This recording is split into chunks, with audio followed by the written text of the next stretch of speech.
We'll call this meeting of the Silver City Town Council to order. Please rise and join us for the Pledge of Allegiance.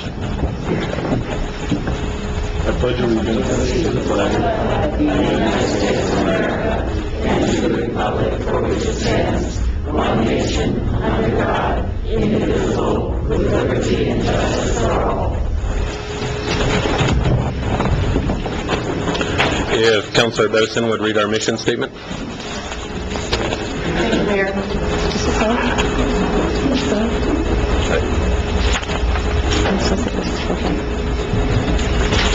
Silver City is the hub of an inclusive community settled within a small town that, through guided growth, honors and preserves its historical, cultural, and natural heritage while facilitating jobs, health, and educational resources such that the residents and visitors may enjoy and protect the recreational opportunities of the area and high quality of life. Thank you. The next item on the agenda is proclamations, and I have a proclamation for Wild Wild West Pro Rodeo Week, May 27th, June 2nd, 2012. Mr. Snedeker and anybody else here to receive that, meet me at the podium.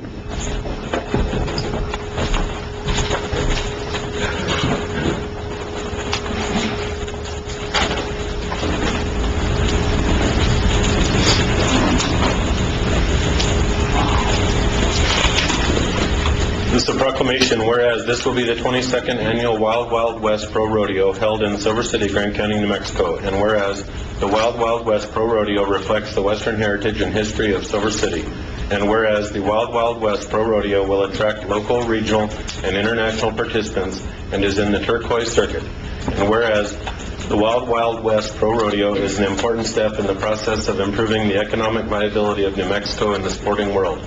Now therefore, I, James R. Marshall, Mayor of the Town of Silver City, Grand County, New Mexico, in view of the inherent value of this, do hereby proclaim May 27th through June 2nd, 2012 as Wild Wild West Pro Rodeo Week, and urge all citizens to attend and enjoy the rodeo. Mr. Senator. Thank you, sir.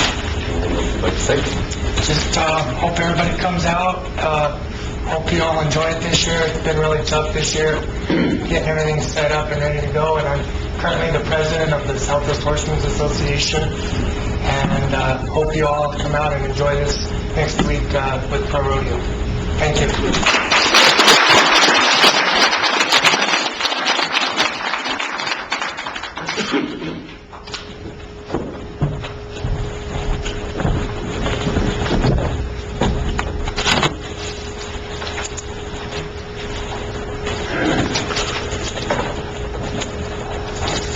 The next item is public input, and it looks like all but one signed up for agenda items.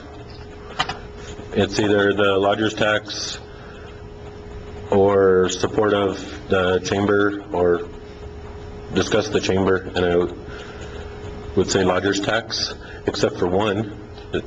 Anybody on the list that, except Mr. Rubush, that doesn't agree that it's an agenda item? Okay, the ones that signed up to speak on the agenda item, I will provide plenty of time for you to speak when the agenda item is called. And at this point, Mr. Rubush, if you'd like to come to the podium, and you have 5 minutes to speak, and I'll try to give you a minute warning.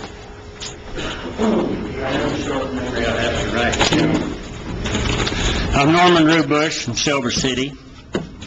Mr. Mayor, council members, why are there two chambers of commerce?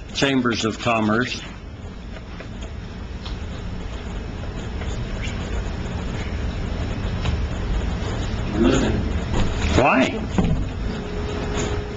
This isn't a question and answer, sir. It's a public input. I'll be happy to answer your question offline. Okay.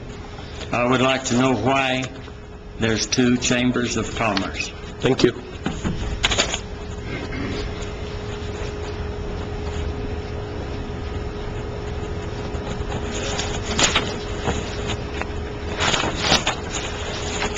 The next item on the agenda is council comments. Councilor Bettison, would you like to start? Thank you, Mayor. I'd like to just mention a couple things. First, the dispatch board. I happen to be the current chairperson of the Grant County Regional Dispatch Authority, or Board, and which people know as Central Dispatch. And I wanted to just say, in view of the fire, we can see the smoke coming from it. We just need to, be careful out there, especially over the, from now on, things are, ready and everything's dry out there. It's fire ready, and so be fire wise when you're out there.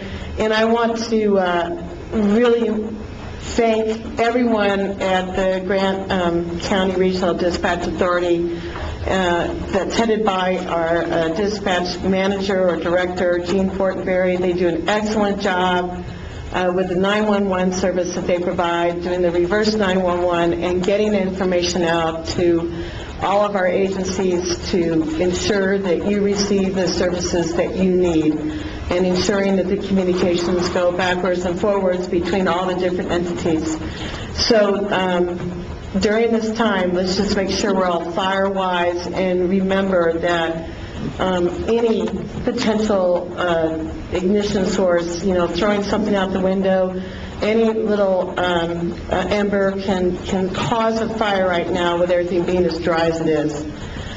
I also wanted to say that I'm looking forward to the Blues Festival, and I'm going to ask the town manager a few questions. I want to make sure that since we have Memorial Day coming up and it's over the weekend, that we have our flags flying at the park.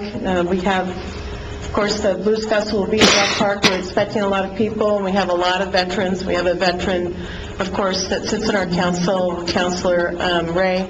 So I would like to make sure that the fire department puts those up early in the morning, and even if something happens to one of the flags, especially the American flag, that's replaced over the weekend if something happens to them. We hope nothing happens. Yes, I talked to the fire department, and they were already aware and they were ready to do it. Great. We really appreciate that, since we have so many folks that do attend that and really want to showcase that. And then I know that you annually put out a decree as town manager saying that there should be no dogs in the park. And this year, we have the Puppy Dog Ranch that's worked with the Arts Council to provide free services, so that people that bring their dogs into town that don't realize that we have this decree that there aren't any supposed to be any dogs in the park, they'll be able to have free puppy dog and dog daycare. So I understand that there'll be signs posted throughout the park courtesy of the town with the decree on it, and our officers will be ready to make sure that folks know about the services that are being provided by Puppy Dog Ranch, and that the ordinance or your decree will be followed. So great. And we're on the same page right now. Great, I'm really glad. I know that over the years, we've always had a little bit of concern with folks not knowing about that. They come to town, there's nowhere to put their animals. So I just look forward to having a really great weekend with dogs not getting overheated in the park and people enjoying it, and of course, honoring our veterans over Memorial Day weekend. Including people in my family. So I'm looking forward to that. And the last question I have is Highway 90. Do we know if that's going to be completed before everybody comes into town? Because it's, a little bit... Doesn't look like it. Okay. It will be completed they're trying to complete it past 12th Street. That would be good. But I seriously doubt that they're going to be able to get it completed the entire length.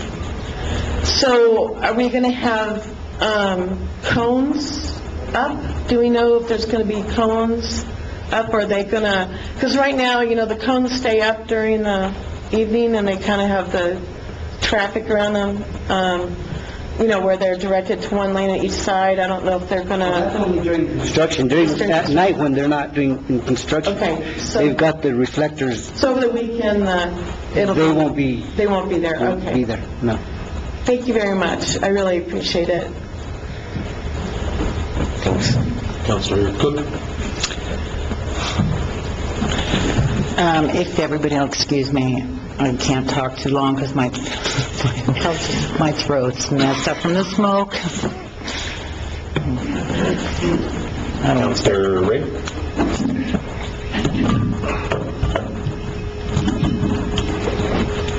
I agree with Ms. Billison to please enjoy the Blues Festival and be careful with the warm weather. Too many kids out there already on the bicycles. Enjoy the weekend coming up. Thank you.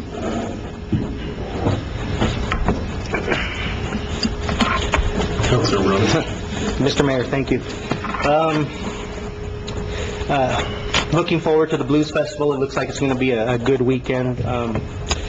I'd like to take a quick stab at helping Mr. Rubish with answer his question, mainly because it kind of leads into, for me, probably a more profound question. When I look at Chamber of Commerce's, I see private organizations started by private industry to come together collectively and work for a common good. And in many cases, I think many towns there are multiple chambers. I know we have historically had a couple. I know we had the Hispanic Chamber of Commerce housed in the Visitor Center along with the Silver City Grant County Chamber of Commerce. So we have historically had a couple. And it's always been private as far as I know. The more, in my mind, the bigger question is, and I'd like to defer to Alex, the staff who's been around for a while, is, has the town ever spearheaded organizing a Chamber of Commerce? Have we ever been the motive or the thrust to start any new chambers of commerce or anything? No, we haven't. Never. In the last 16 years, You haven't seen that type of action? No. Okay, because that, I believe that would be an issue, but as far as I've ever seen is, usually you get a couple businesses, they can get together and form a private group and work for nonprofit status and get organized under the 501c statutes and get the appropriate designation for a chamber, which is either number 6 or 7, I don't remember which one. Thank you, Mr. Mayor. Thank you. I had the honor of attending a Historic Preservation Commission's annual awards in Santa Fe last Friday, where Silver City was awarded the Historic Preservation for Community Planning Award for the Waterworks building, as well as, oh my gosh, I forgot her name, Nancy Gordon. So a big thanks to Nancy and the commission for recognizing the work on that historic building. And we will move on to any changes to the agenda. Yes, sir.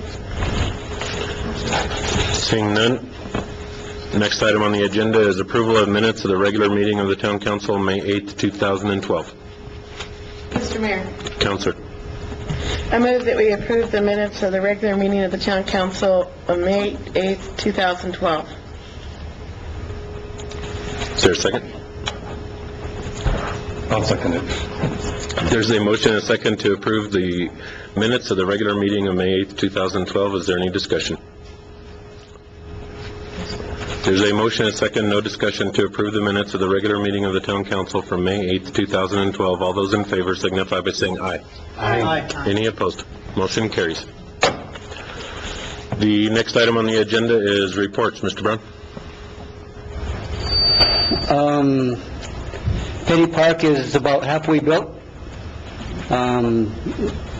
It shouldn't take very long for that to be done. And other than that, I can't think of anything else. We've got so many projects going on that Are there any vacant chairs in the room? Can we put the one that's up here to use by Alex? Okay.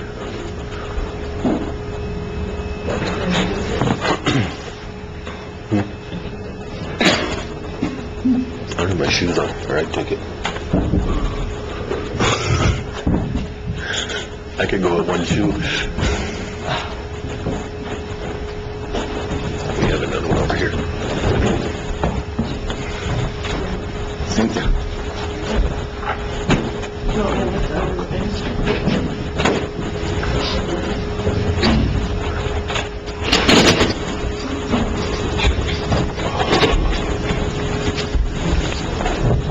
That's cute. I drove by.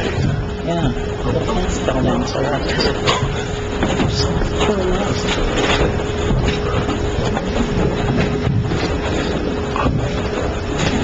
Thank you.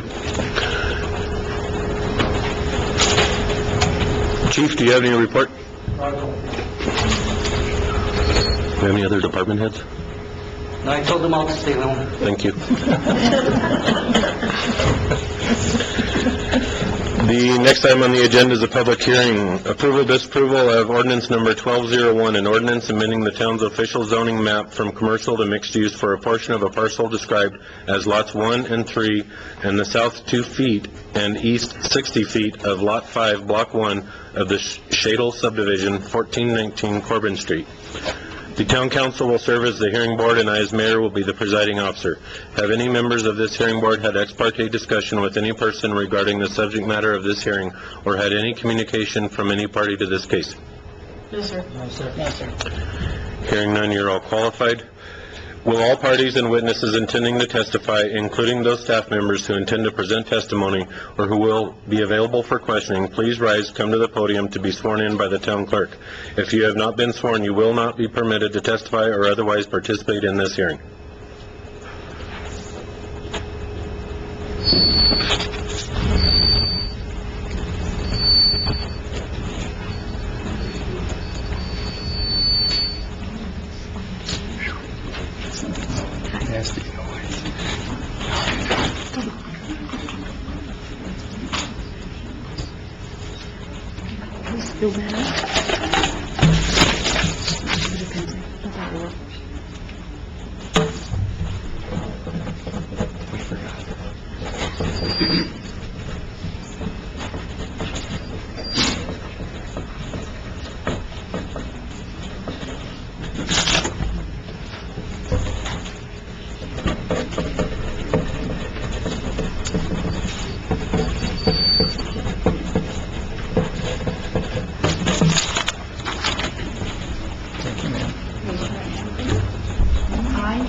I, Jim Coates, Do solemnly swear or affirm that the testimony I am about to give that the testimony I am about to give in the matter before this council in the matter before this council is the truth, the whole truth, is the truth, the whole truth, and nothing but the truth, and nothing but the truth, under penalty of perjury. under penalty of perjury. Thank you, Yolanda. The hearing will be conducted as follows. The town staff shall present a brief synopsis of the application based on the application or actions taken by the director, by P&Z Commission, or by town staff. Then the applicant shall present their case. Next will come witnesses in support of the applicant's case. The applicant, staff, or witnesses may then be questioned by the hearing board. The presiding officer will then ask the applicant if that concludes its case in chief and states that the proponent and its witnesses will remain available to be further questioned by the hearing board, by staff, or by opponents to the application.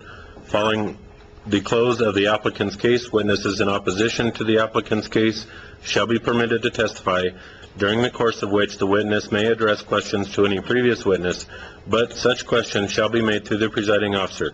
The presiding officer shall have the sole discretion in directing the question for response, considering whether the question is relevant, is cumulative to other testimony, or is otherwise inappropriate. At the close of testimony against the application, the presiding officer asks the applicant, is there anything else you wish to be reflected in the record? And then we'll make a decision. Mr. Coates, you have the floor. Thank you, Mr. Mayor, Councilors.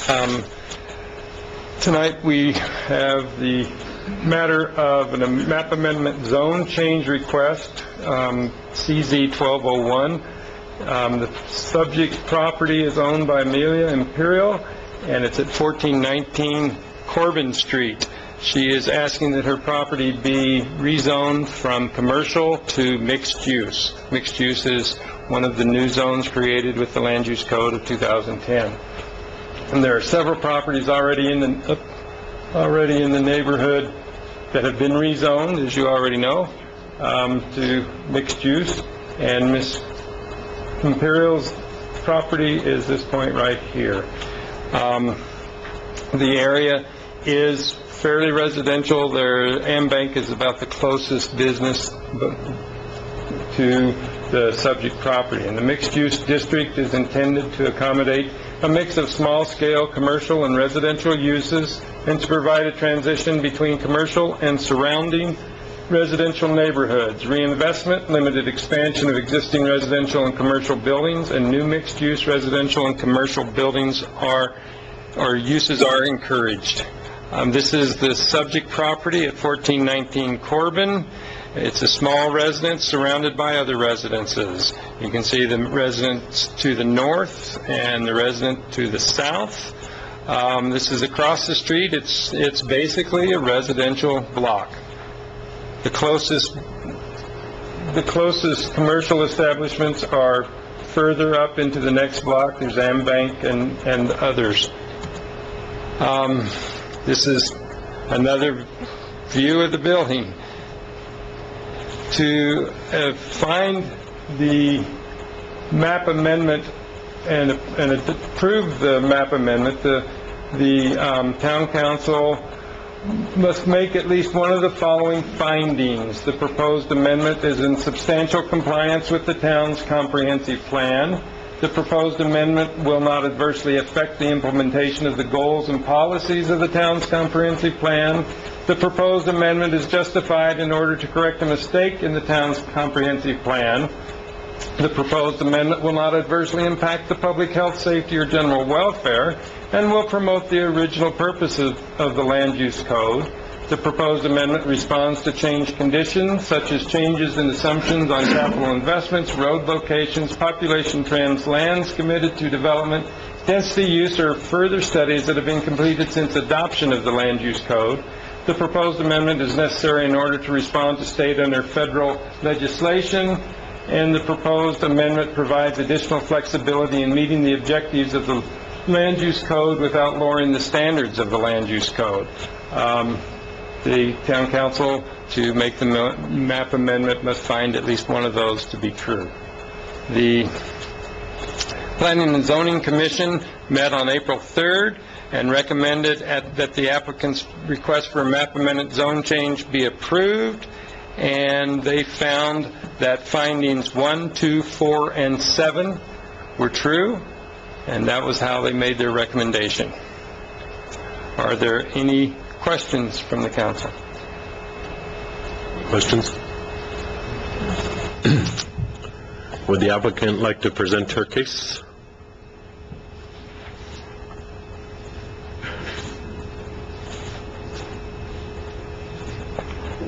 I'm Colleen Steiner, the Realtor for Miss Imperial, and she could not attend. This block is all residences, and when this home was purchased, lenders would loan on a residence that was zoned commercial, and due to all of the upheaval in the mortgages, they now require that it be residential or mixed use. So that's really the reason we are applying for this change, is so that a potential buyer can get a residential mortgage, because in all likelihood, that is what the home will be used for. And my understanding is that the city plans to change that block to mixed use at some point in the future, but it has not been done yet. So that's a synopsis.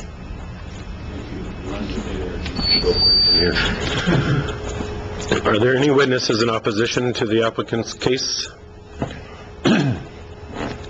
Seeing none, does that conclude your case? Is there anything else you wish to be reflected in the record? Are there any questions for any of the witnesses?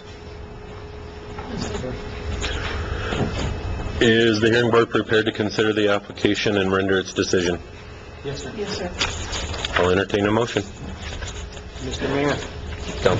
I move for approval of ordinance number 1201, an ordinance amending the town's official zoning map from commercial to mixed use for a portion of a parcel described as lots 1 and 3 and the south 2 feet and east 60 feet of Lot 5, Block 1 of the Shadle subdivision, 1419 Corbin Street. Under the finding of number 7, the proposed amendment provides additional flexibility in meeting the objectives of this land use code without lowering the standards of the land use code. Mr. Mayor, I second the motion as stated. There's a motion and a second. Is there any discussion? There's a motion and a second to approve ordinance number 1201, an ordinance amending the town's official zoning map from commercial to mixed use for a portion of parcel described as lots 1 and 3 and the south 2 feet and east 60 feet of Lot 5, Block 1 of the Shadle subdivision, with an address of 1419 Corbin Street, with finding number 7 as printed in the code book, in the land use code. A roll call? Councilor Dixon? Aye. Councilor Cook? Aye. Councilor Ray? Aye. Councilor Moroni? Aye. Motion carries, and that concludes this hearing. Thanks. The next item on the agenda is approval, disapproval of ordinance number 1202, an ordinance granting a telecommunications franchise to Quest Corporation doing business as CenturyLink QC. Mr. Scavron, did you want to start? This is the final adoption of a franchise agreement. This is the final adoption of a franchise agreement with Quest.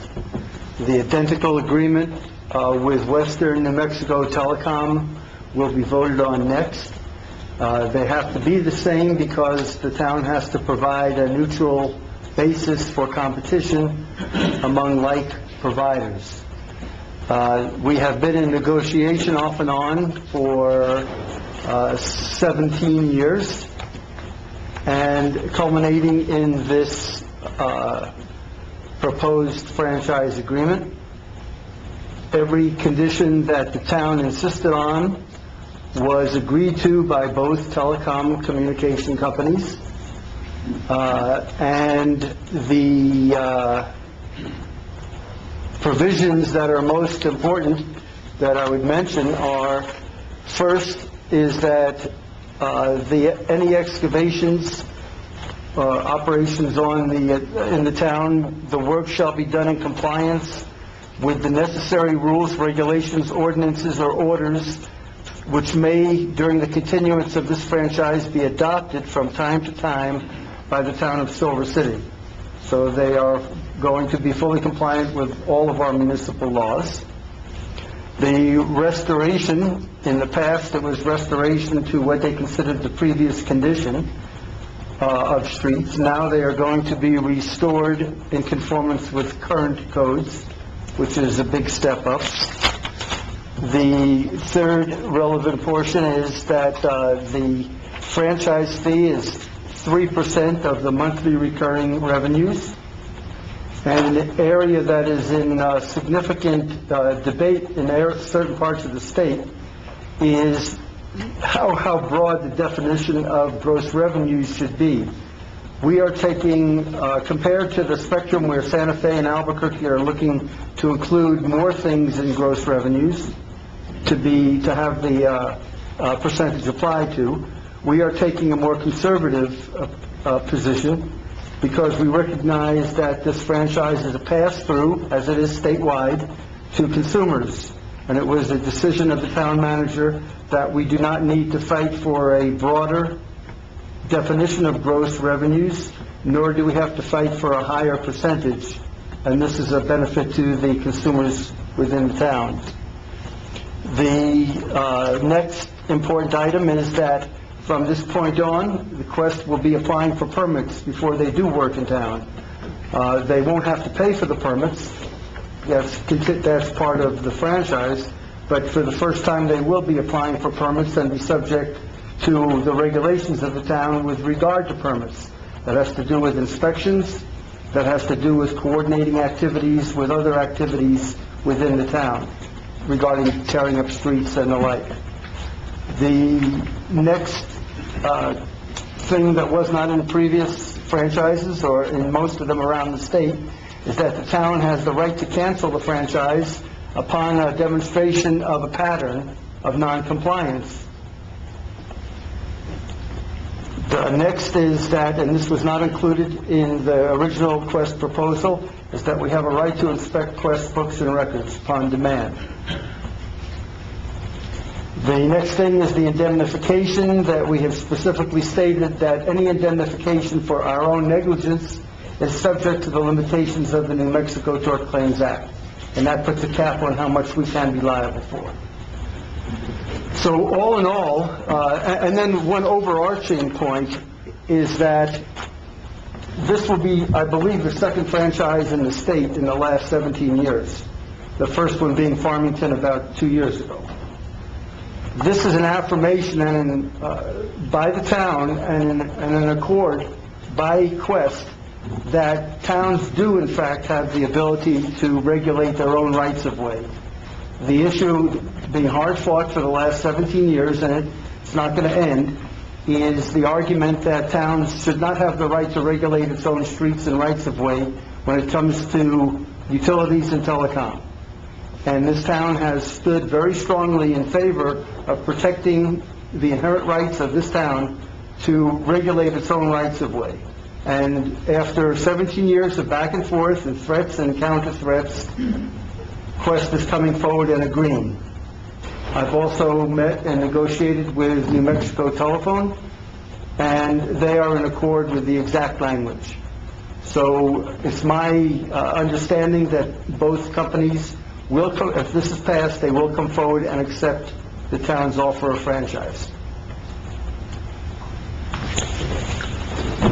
Mr. Brown? Mayor, I think what's most important about these, getting these franchise agreements to the town is the, as you know, the situations that we've gone through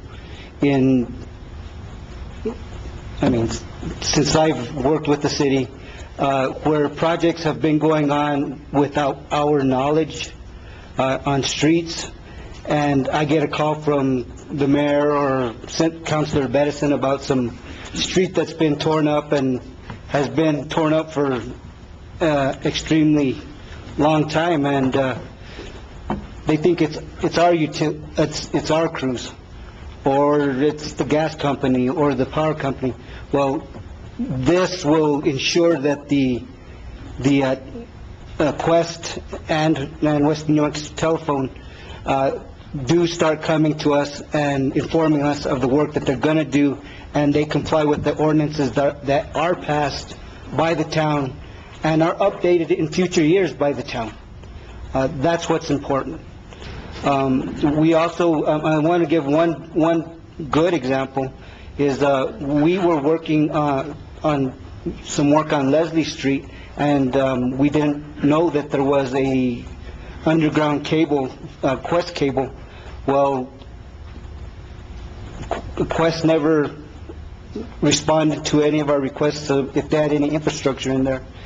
But we found it the contractor found it while we were digging, and it actually stopped our project for 4 weeks.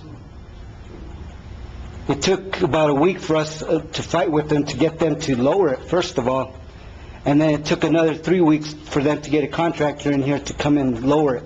Where had we had something like this in place, they would have been required to have looked at our project plans, respond to them, and ensure that we knew where all of their infrastructure was, and they would have had to move their infrastructure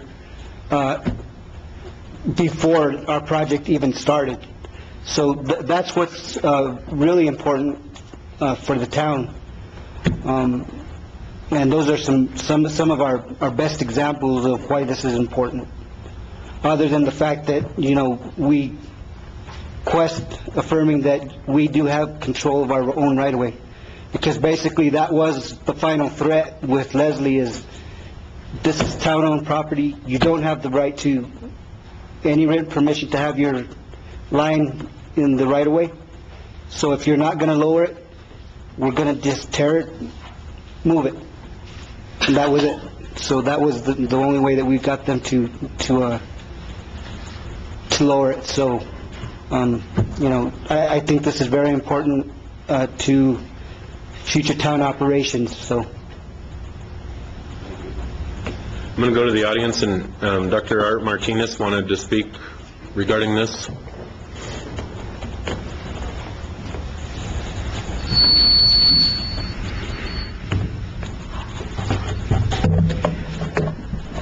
Mr. Mayor, members of the council, and staff.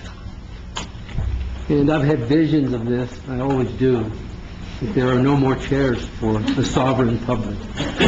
And here you are, for whatever good reasons, and period, even if they happen to be centered on something specific for you, be here whenever you can. I'm just very proud to see this, and I wanted to say something about it. Very important that we conduct our public business eye to eye with the folks, as often as we possibly can. I just want to make some general comments about these matters having to do, to follow what has been said, and we have some agreements with these points of view. My understanding is that the town has the right, in accordance with the telecommunication ordinances that we're putting into place, perhaps, to review and to regulate what the franchisees do relative to their business within our town's rights of way, at least.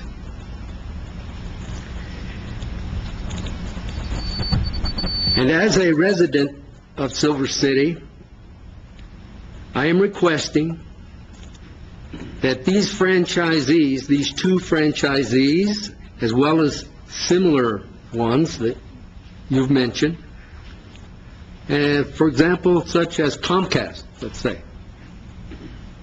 which you dealt with a while back, which is also one of our franchisees, that they do their utmost to provide increased access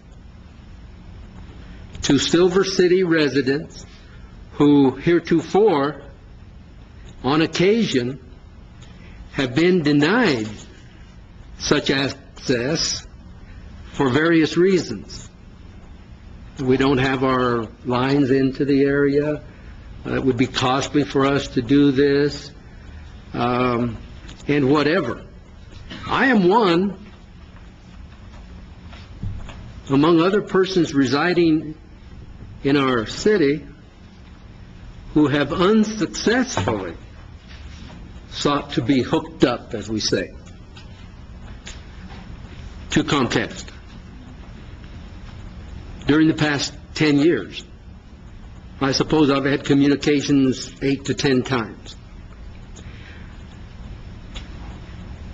And so I want for you to have these matters in mind as you move forth to continue regulating any franchisee that would come to our fair city and want to do business.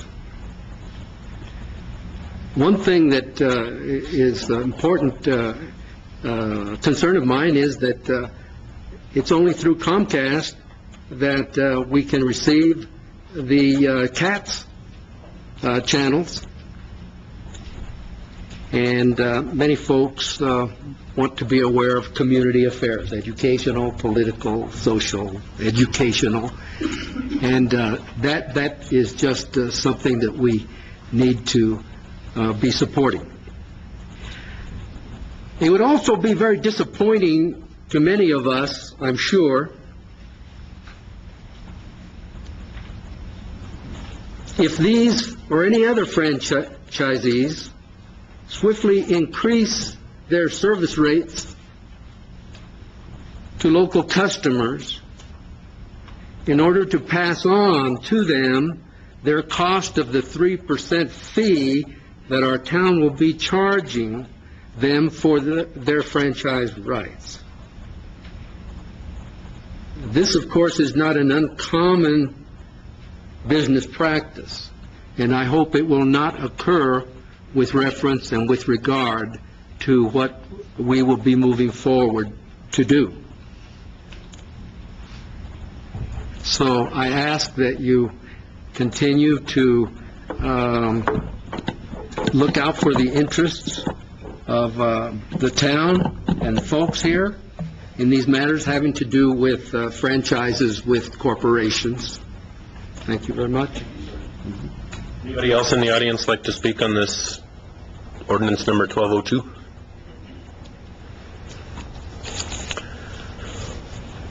I'll bring it back to the council. Mr. Mayor, Councilor Bedison.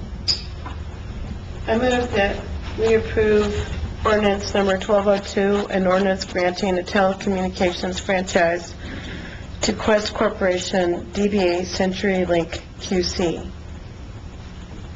Is there a second? Mr. Mayor, I second that motion as stated. There's a motion and a second to approve the ordinance number 1202. Is there any discussion from the council? Yes. You have the floor. I just want to thank our council, Robert Scatron, and also Alex, for all the work that you've done, and anyone else who's assisted in making sure that this would go forward. I know that this has been a very long time coming. I know the mayor assisted as well. This is something that has been needed for a long time, to capture this and then also to assert our rights as a municipality over the infrastructure and items that we have our rights of way within the town. So thank you very, very much. Appreciate it. And I want to thank Dr. Martinez for bringing up his concerns. Thank you, Dr. Martinez. Thank you. Councilor Morales.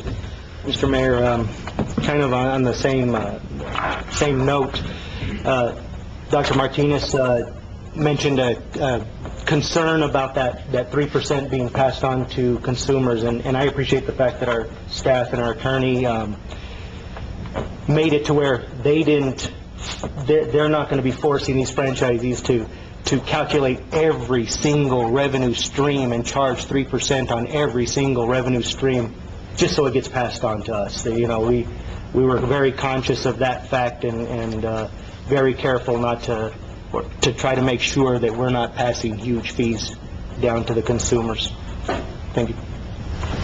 I think it's important to note as well that we've been operating or being paid by Quest under the old franchise agreement while we've been pleading with them to come back to the table. So it's not like you're getting a whole new fee tagged on. Mr. Brown? That's what I was going to say. We've been getting paid the 3% already. So, I mean, there's no justification for any increase in the rate based on this 3% that we're talking about in the franchise. And as far as the permitting and stuff, that's really important. I know I got a phone call a few months back that there was a street being torn up. The contractors were conducting themselves in dangerous manner and endangering the public as well as themselves. We didn't even know who was tearing up our street.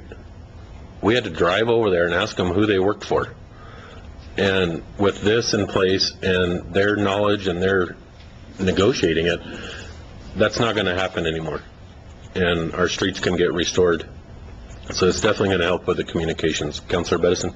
No, I'm fine. I just want to make sure your microphone was actually on. Well, it's on. It says on.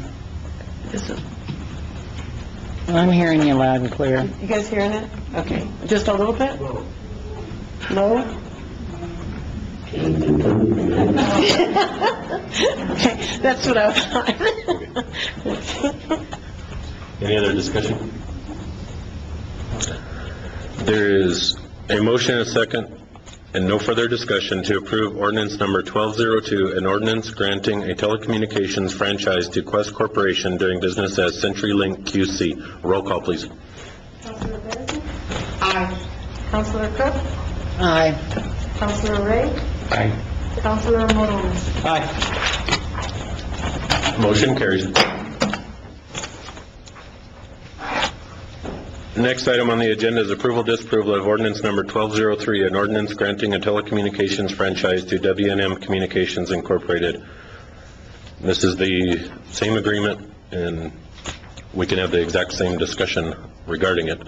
Did you want to add anything, Mr. Scavron? Just one comment to Dr. Martinez's inquiry as to issues going around quality of service.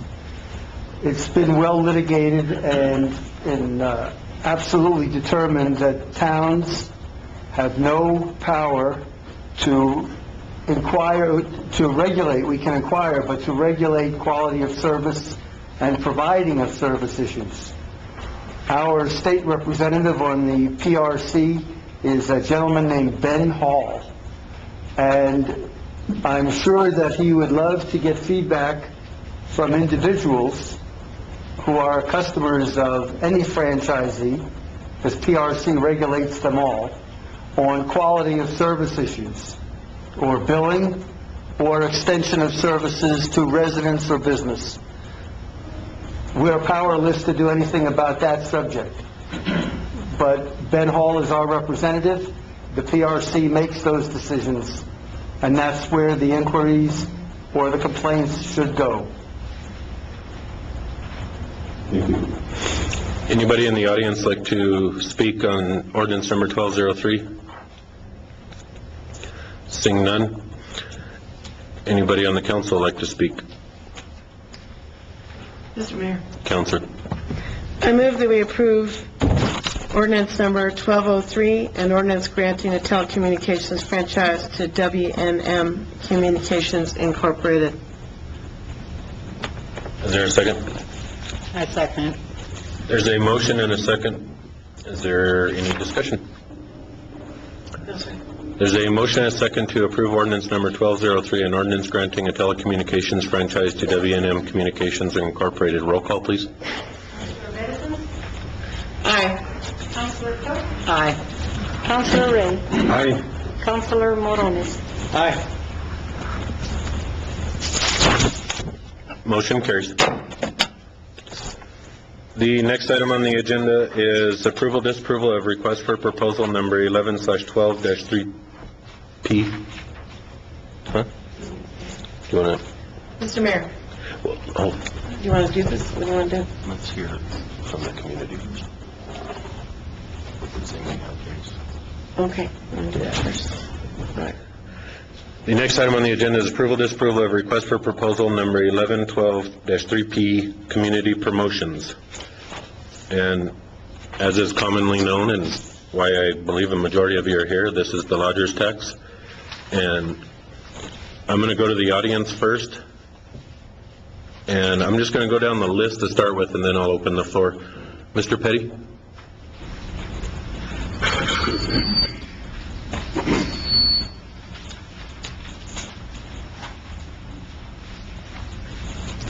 Mr. Mayor, Town Council, thank you. I appreciate the opportunity to speak to you tonight. I'm here representing the Historical Chamber of Commerce here in Silver City and Grant County. And first of all, could I ask how many here are here to support the Historical Chamber of Commerce? Would you stand up, please? All right. Thank you very much. Appreciate it. What I'd like to say is our historical council is, of course, we do have a membership, and we unabashedly support our membership. But one of the other things that we do is we're just as confident and just as strong of supporting Silver City and Grant County. Certainly, because like the July 4th, everyone knows the Historical Chamber of Commerce does the July 4th. Certainly, that is not strictly our membership. One of the other things that we do is we have an 800 number that It's listed on Scenic Tours website, community guides, various things like that. We have a website. We get over 1,000 emails per week. We get leads from the Texas Monthly. We get anywhere from, the Historical Chamber gets anywhere from 800 to 1 million hits per month on our website. Approximately 866,000 of those a year are unique. That means they stay on that site for a period of time. So there's no way for us to simply advertise for our membership. We advertise for Silver City and we advertise for Grant County. So that's why I'm here tonight to ask you to help the Historical Chamber of Commerce to help us help Silver City and Grant County with the mission that we have of supporting our citizens and our businesses here in Grant County and Silver City. Thank you. Next up is Skip Thacker.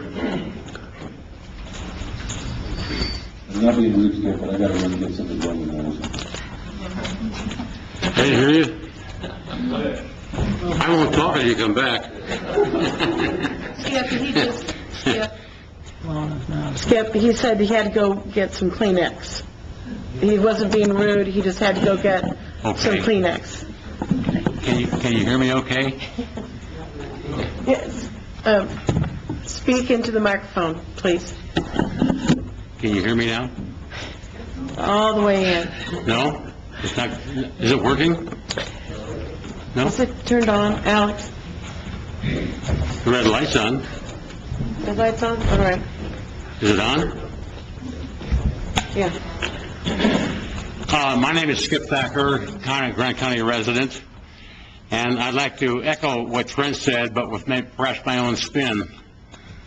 I'm here to strongly support the Chamber's receiving a fair share of the lodger's tax funding to help support the cost of their activities, which includes support for their 300-plus members, a very active website, which is perhaps the first place most seeking information on Silver City go when they contact us, and there's 800,000 to 1 million hits a year.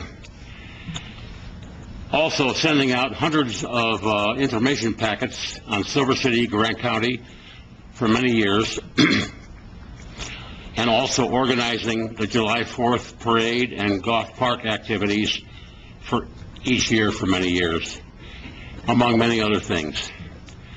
This chamber has served us for well over 100 years. I'm not sure exactly how many, but well over 100 years. The personnel has changed and will be changing again.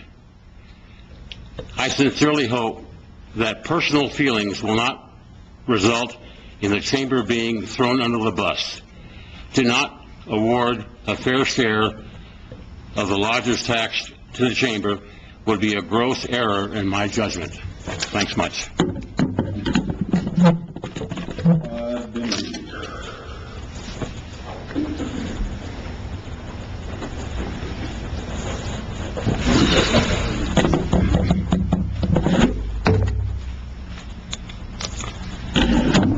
Mr. Mayor, council members, Town of Silver City staff, thank you for the time for public input. I've thoroughly enjoyed living in Silver City the last 7 years. I'm a manager of a local automotive and four-wheel drive repair shop. I'm not going to say the name, but if you want to verify it, cross the highway, top of the hill. People come through the Black Range on vacation. By the time they get overheated, they end up right about there. So people do travel a long way to get to our city. They make definite plans to come here and spend vacation time here. I also enjoy the fact that major meetings of the city and the county are taped and broadcast on Comcast Cable Channel 19 with the help of Community Access Television of Silver. It makes it easy to catch up on things if you haven't been able to come to the meetings in person. You can stay abreast of events right there. I was frankly more than a little embarrassed for Silver City and Grant County as well when the chamber was unceremoniously evicted from the Murray Ryan Visitor Center. I can only speak about my personal experience on this, but when I have telephoned the Murray Ryan Visitor Center since that time, the phone is not answered. the message service that is connected to that phone line, I don't know if it's Quest voicemail or if it's a message receiver within the actual instrument, I don't know. But you don't get a greeting, so they don't even inform you, whom it is that you haven't been able to reach. So, I double-check the number, call back, make sure I'm dialing the right number. Sure enough, phone rings forever, no greeting. Here's how you leave a message. So, the mystery is, who am I leaving this message for? And I realize there are more than one entities that are taking up residence at the Marie Ryan Visitor Center, so I don't know whose responsibility it is to take care of phones. But in my opinion, if you want to promote tourism, a good step might be answering the phone at the Visitor Center. If you Google Silver City NM, you get two major hits on your search results list. You get the Silver City Grant County Chamber of Commerce, and you get the Silver City Sun News. So you get local news, and you get a website with all the events that are happening in this region. Plus, as was mentioned earlier, there is an 800 number you can call and actually get a live person or get a call back and find out some more details that you might want to know. And this is, again, just from my own personal experience. When you plan a family vacation, I don't think that most people plan it around visiting an art gallery. I think visiting an art gallery is a great thing to do. I think art is a sign of a highly developed culture and is an important element therein. But I don't know that everyone plans their vacation around finding a place with more than 30 art galleries. Nothing against the art community. But you've usually got some other considerations. Maybe you've got grandma coming along, or you've got the kids with you. You need some activities. You need to know what else is going on in that area. So anyway, most people are familiar with the whole Google search argument, so I'm not going to waste any more time on that. But in my opinion, the Silver City Grant County Chamber of Commerce is doing the work that lodger's tax was designed to fund. In my opinion, they should receive a major share of those funds, and I hope you will share in my support of the historic Chamber of Commerce by supporting that they do get some of these funds. I think it was a mistake to choose not to fund the Chamber last year, and I think it would be a mistake and an embarrassment to pass them over again this year. Thank you, Mayor, council members, and city staff for your time. Thanks, Ted. Next is Jim Ninich. Good evening, Mayor Marshall, staff, council, town councilors. I came here today just to talk from my heart, and, we're not bashing anybody because I love everybody, and I'm just speaking for the, the chamber itself. And, as I walk in the room and see everybody, I feel like I'm among not just friends, but family, because I know everybody, and it's just great to see everybody here supporting, not just the chamber, but, all the entities that are here in town. And I just want to know that, everybody here to know that I sustain all of you, all the entities. I think it's important that we have all our civic organizations and that we spearhead, as Baronis has mentioned. And I think that it's important that we collaborate and work together. I think it's very important that we continue the growth to bring tourism into Silver City, is continue that we could, increase the communications and increase, I'm sorry, you can't hear, I'm talking to the public here right now, but I'll be talking to y'all here in a minute. But anyway, for those of you who don't know me, and I believe most of you do know me, my name is Jim Ninich. I'm president and CEO of WNN Enterprises, and I'm also the president of the Silver City Grant County Chamber of Commerce. And here today, I'm representing the Chamber of Commerce, and I'm here to ask the reconsideration of the Lodger Tax Board recommendations, and please fund our organization. For the role we are supporting our entire community, along with our valued business membership base, which is 300 plus, and these efforts go hand in hand by virtue of our website, silvercity.org, which has received, and I think he'd mentioned, Trent, that we receive more than just 12 million hits a year. That's 1 million hits a month that we're receiving. In a year's time, we get 800 unique hits, 800,000 that is, and them unique means that they actually surf our page, our website, and they actually go into, different categories and about Silver City. So that's very important.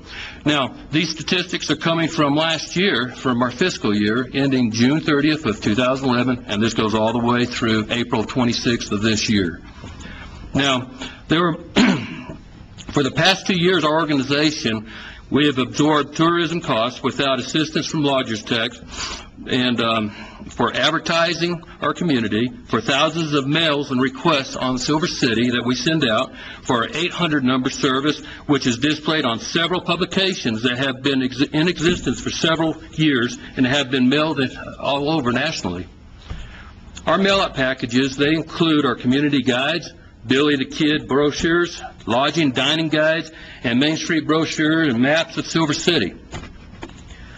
This year, we're asking for funding that will help cover these expenses with the 800 service that we do provide, with help hoping the hosting of our website and promote our entire community events, and again, to help absorb our costs for sponsoring the 4th of July festivities for the fiscal year, in the last fiscal year.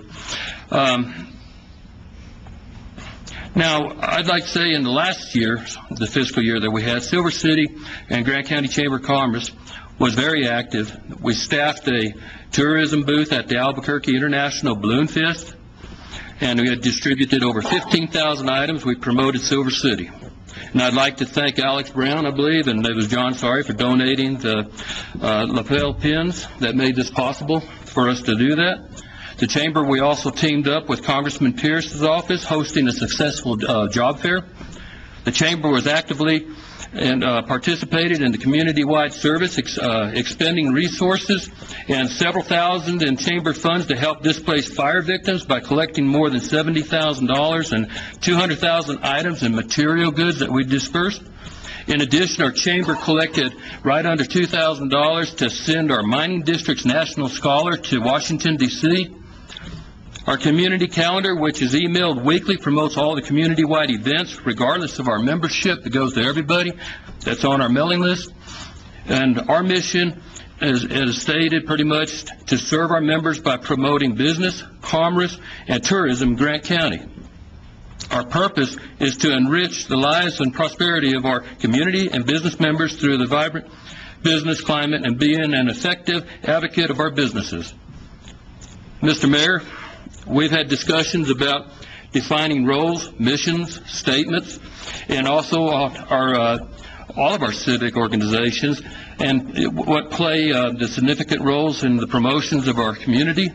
And I feel that the Chamber does not duplicate any events or roles that any other current civic organizations play within this community.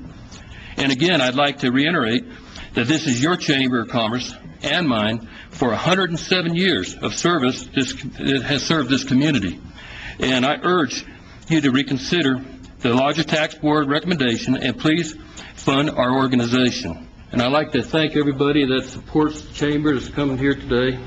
And again, I'd like to thank Mayor Marshall, Town Council, your staff, and everybody for my input and for listening to me. Thank you. Can I ask you a question? I'm going to pick on you since you're the president. Just so we have full disclosure, can you tell us how much the town did contribute to the Chamber in this last year? This last year? Yes. Fiscal year? Yes. As far as? The fiscal year that we're in now. Can Right. you tell how much the town contributed to meeting of your mission? We've, zero. We received up through June. Alex will have to help me. I think our It was 40 contract ended till June 30th. It was June 30th, right? 2012. Yeah, we paid you $26,000 this fiscal year. And then you also paid $2,000 to match our co-op. Your co-op? A Right. partial match. Yeah, to match the co-op, and Yes, then sir. we've paid most of the costs for the parade. Right. The Yes. sanitation, all of those costs as well. That's correct. Yes. So I thought it was 20-some thousand. But also, I'd like to say, I'd like to, in advance, thank you for our upcoming 4th of July event that we're doing the sanitation right, and I thank you waived the fees and insurance. We covered all the insurance costs. Right. And then we've doing all the sanitation. Right. As well as the outhouses or whatever they are. All those types of things. And we want to thank you in advance for helping us with that. And basically, we're not saying the city's not helping us. We're just asking for more support. Yeah, I just think it's important that there's full Disclosure that this is one funding source that the town uses, and this is one period, which I hate to do, that we go out and we distribute this pot of money. And it's not the only funds that we have to support the missions and our mission statement as well. So I know there was some information that we were not supporting the chamber. We have supported the chamber. We've provided $26,000 this year to do that.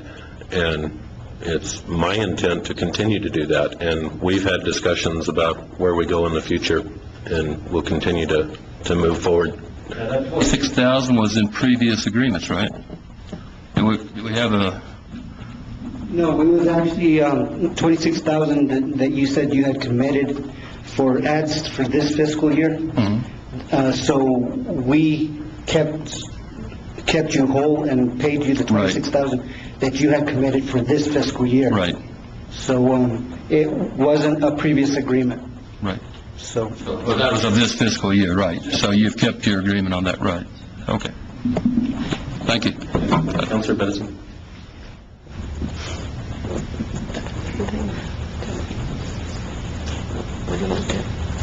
How urgent is it? Sorry. No, I can't. Apparently, do you need to? Can I go to the bathroom, please? She can make the motion. It's her turn. What? Sorry, we apologize. I'm sorry. I'd like to make a motion to take a 10-minute break. I second the motion. There's a motion and a second to take a 10-minute break. All those in favor signify by saying aye. Aye. Any opposed? No. Motion carries. We're in recess.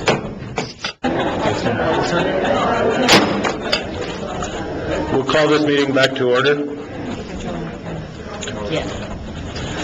And the next person I have on the list is Rena Kilgore.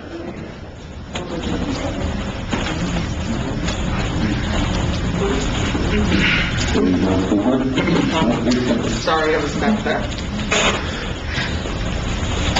Good evening. I'm not really big on speeches. I'm not going to take up a lot of your time. I run one of the hotels here in town, and without the chamber that has been an organization that has been in this town longer than any business in town, it would be great to support them. My challenge is that when customers come back and they walk in the door with the chamber book in their hand, this is valuable to me.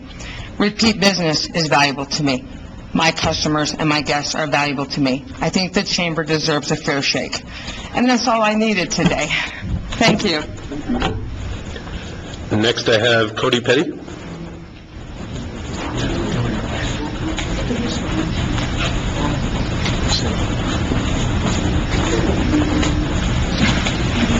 Hello?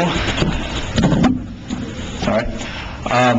I wasn't planning on speaking today. I kind of got tricked into signing the sheet. But since I'm here, I might as well say something. I do want to show my support for the Historic Grant County Chamber of Commerce. Just because, going back to the website, I have used that myself. I've lived here all my life, but I've actually used that website myself when I needed information. And it's been great for me. I do know that I did get a little information. Apparently last year, they spent about $66,000 just on tourism alone. I do know this year, they were requesting about $54,000 to kind of offset some of that. Because they got $26,000 last year, but, you know, that's $40,000 they still got to come up with. I do think that they do a great job. A lot of these people, they work hard to do what they do. The 4th of July event, I mean, they put that on, and it's a great event for all of Silver City. I think it's imperative that we do help them. Also, I think in being in full disclosure, I would like to know what exactly are the plans of the council for distribution of this money as well. So, because I didn't see any paperwork or anything up front that said where this money was going. How is it being distributed? But that's what we're here to decide. Okay. All right. But, okay. This is your plans for it. Okay, thank you. And next is Peter Fowley. He's gone. Next is anybody else that would like to speak out of the audience? Lori?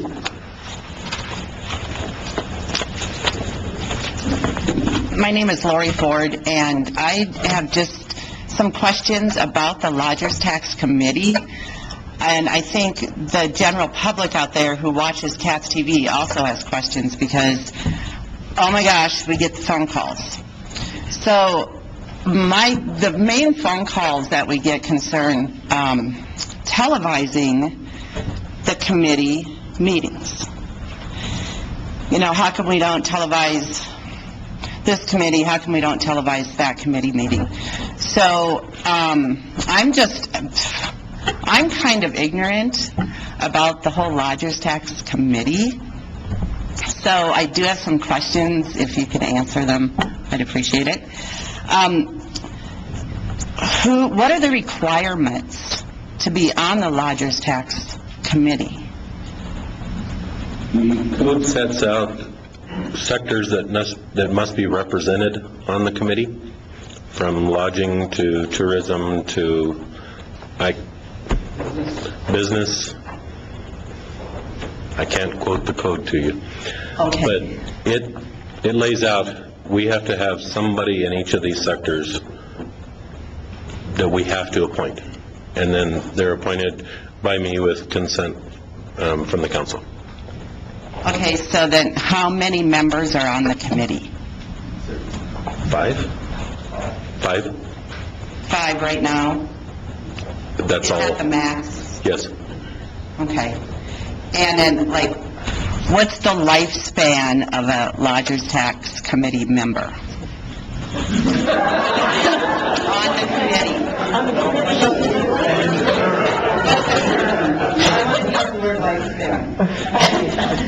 I like the choice. The term, I'm not sure. Do you have the book? There's no term? Yes, there is. There is a But term. one of it is how much they can tolerate. We do, that's what I'm saying, lifespan. Do we know what the term is for them? I don't know, incorporate that. I can get that information for the next meeting. Is it like 5 years, 7, 3, 2? I honestly don't know. Okay. Anybody, Mitch, do you know? To the best of my knowledge, there is no term. I think there Really? probably should be some terms implemented there on the Lodgers Tax Committee. And I just wanted to know how many Lodgers Tax Committee members are in the audience. Would you stand up, please? And you've been on for how long? This is what, like 40? 4 or 5? 4 or 5.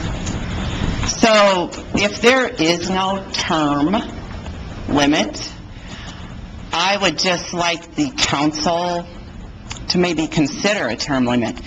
What happens is personal agendas get in the way years on down the road, and there needs to be some turnover of some new blood, I feel. That's my opinion. But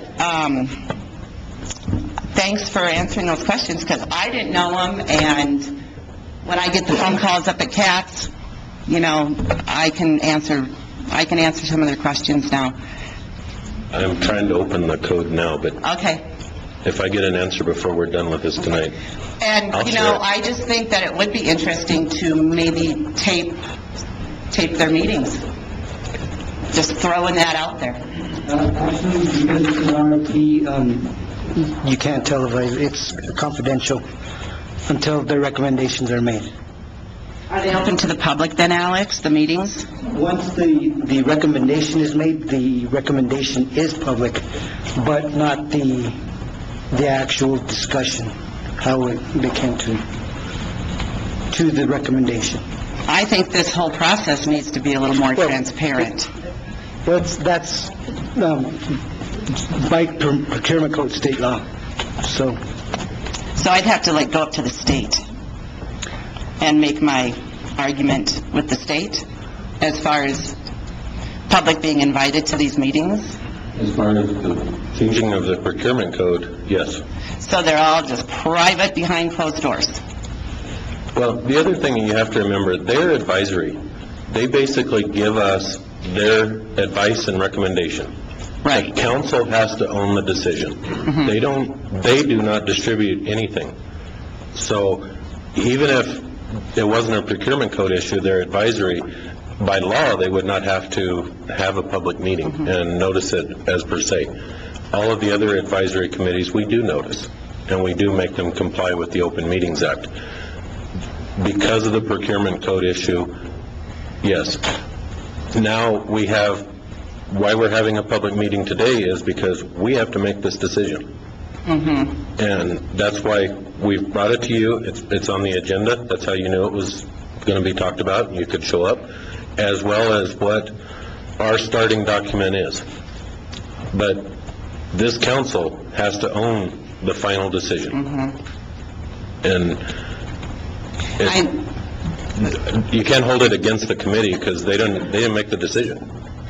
Well, I guess then my question is, how many times has the council gone 100% with their decision? Never. Not ever, not in the 4 years I've been. It's very rare. Very rare. Just minor adjustments are made? Oh, no. And 2009. We lost, hold on, Mitch. We lost some members because the council made some drastic changes a few years back to the recommendations. And, you know, obviously, at that point, I had some issues with it because the council sitting up here did not even look at the RFPs. So the advisory committee looked at the RFPs. They had full disclosure of everything that was presented, and this decision has to be based on what is actually in these documents, not in what we think, what we feel, what we heard, the emails we got, whatever. Yeah. It has to be based on the documents that are presented by the proposer. So since that time, the council now gets a full set of all the proposals to read them. And now when we make a decision, it's actually informed, and it wasn't before. Yeah, I've been there and done that. Another question, who makes the decision of whether it is lodger's tax funding is going to get distributed to only nonprofits, or there's small businesses? Who, does the committee say only nonprofits are getting this money? Or is there any allocation for small businesses? Or is it just strictly nonprofits? Has to be related to tourism, and if they're for-profit, I don't believe that they get money. Is that true? Yeah, I think we would be getting into the realm of anti-donation, because we would be giving them money to advertise their business, and they would be making a personal profit, whereas these nonprofits are advertising, but they are not making personal profit off of it. The overall goal of lodger's tax is to, for lack of a better term, and it's one that's floated around, is put heads in beds. The money should be going towards bringing people to Silver City and filling our hotels. It's just like any other contract that we award, that we have a need as a town to market the town, to attract people for tourism. What we do is we put out an RFP and we say, this is what we're looking for. Then people respond. And then it's our job as the council, and with the help and advice of the advisory committee, to come up with who's going to do the job that we need best and give us the biggest bang for our buck and get the most heads in beds. And then is there any accountability factor for whoever gets the lodger's tax funds? Do they have to account for everything that gets spent, where, how, all that stuff? They absolutely do. Everybody that is awarded a contract.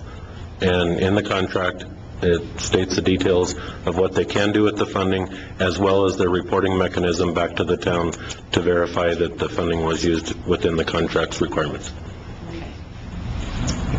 Thank you very much. I just, Lori, I'm sorry, I just wanted to say, I've been on the council, this is my second term, and,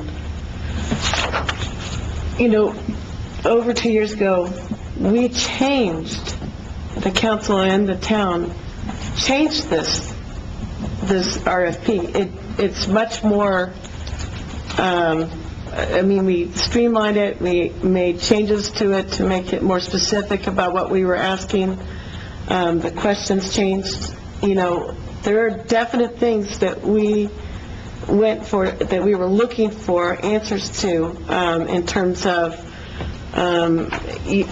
information as to what your outcomes, what you expect, the criteria that are being used, not just by the Largest Tax Advisory Board to assist us, but also by the council. And, like every other counselor on here and the mayor, I went through and I read every single one of these. And I think most people know I read everything. Yeah, people know that. And I take my time.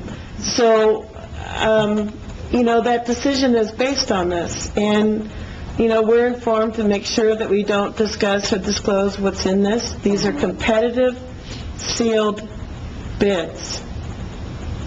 They haven't been opened yet, meaning not till we make our decision are they open. They're still sealed right now at this time. Right, Mayor? Right, they're still sealed. They are sitting on the desk, but there's no confidence at this point.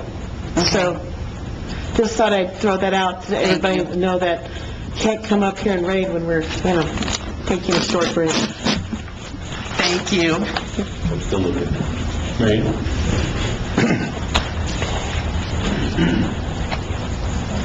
My name is Mary Ann Marler, and I have a small business with my husband in Silver. I want to thank Lori for asking some really great questions. And I've really followed the development of the RFP refinement process that the council has gone through in the last several years, because I think it's made a really big difference in how things have been for us, especially in the last year.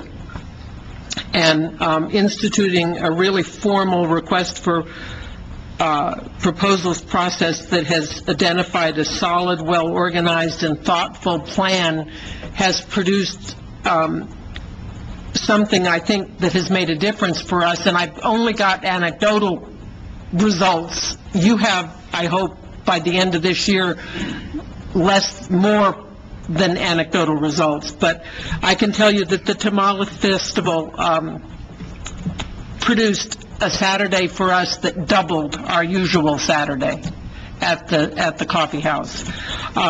The Chocolate Fantasia, I've never seen Bullard full on the Friday night before the Chocolate Fantasia before. And it was full. And that Saturday was also another double Saturday as far as the coffee house was concerned. And this spring break, we had, for the first time, families in the coffee house during spring break. For a prolonged period of time, when kids were in the region were on spring break, we had families in the coffee house, not just on weekends, but throughout the week, people who were traveling in the area who came to Silver City. Now, I can speak for the coffee house more than the restaurant, because I spend my days in the coffee house, but my husband tells me, and I know, that things have ticked up for us since mid-February in an appreciable way. This is anecdotal. I can't bring you the Excel spreadsheets and say, see, but we can feel it, and in our anecdotal experience, it feels as though things are better this spring than they have been in the last 3 years. And I want you to know that we attribute that in a significant way to the decisions that you made with the lodger's tax for last year.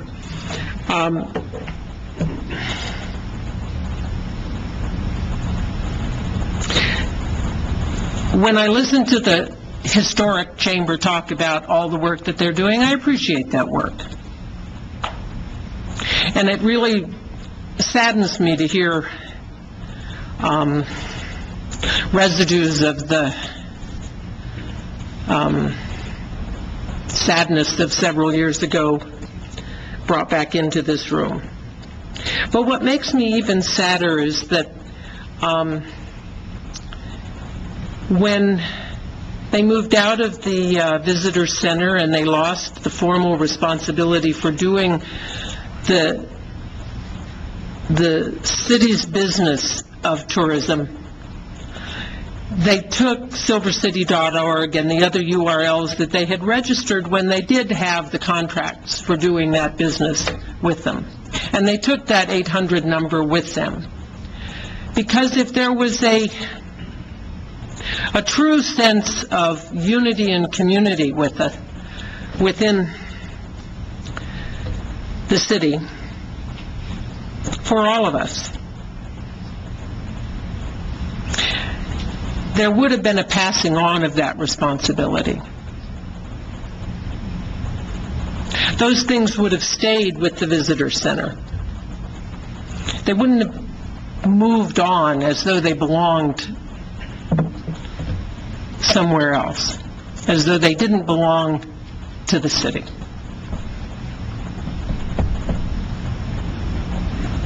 Because tourism and advertising Silver City doesn't belong to an individual organization. It belongs to the town of Silver City.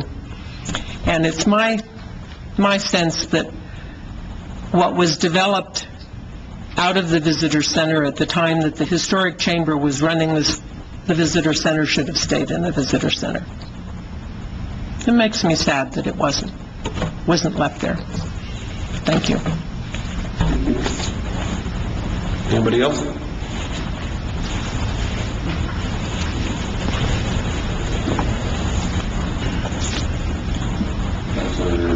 Edison? Mr. Mayor, I move that the council go into executive session pursuant to New Mexico NMSA 1978, Section 10-15-1H, for the following reasons. 6, that portions of the meetings at which a decision concerning purchases in an amount exceeding $2,500 that can be made only from one source, and that a portion of the meetings at which the contents of competitive sealed proposals solicited pursuant to the Procurement Code 13-1-28 NMSA 1978 are discussed during the contract negotiation process. The actual approval of the purchase of the item or final action regarding the selection of a contractor shall be made in an open meeting. And number 8, meetings for the discussion of the purchase, acquisition, or disposal of real property or water rights by the public body. Is there a second? Mr. Mayor, I second that motion. There's a motion and a second to go into executive session pursuant to NMSA 1978, Section 10-15-1H, for the following reasons. That portion of meetings at which a decision concerning purchases in an amount exceeding $2,500 that can be made only from one source, and that portion of meetings at which the contents of competitive sealed proposals solicited pursuant to the Procurement Code 13-1-28 NMSA 1978 are discussed during the contract negotiation process. The actual approval of purchase of the item or final action regarding the selection of a contractor shall be made in an open meeting. And number 8, meeting for the discussion of the purchase, acquisition, or disposal of real property or water rights by the public body. Roll call, please. Aye. Councilor Cook? Aye. Councilor Ray? Aye. Councilor Morones? Aye. Motion carries.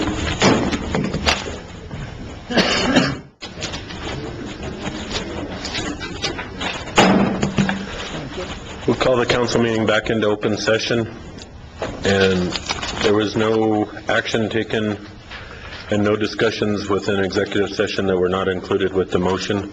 Can we have a roll call to return to open session? Councilor Bedison? Aye. Councilor Cook? Aye. Councilor Ray? Aye. Councilor Morones? Aye. And we are back in open session. First thing I wanted to do real quick was thank the Lodgers Tax Advisory Committee.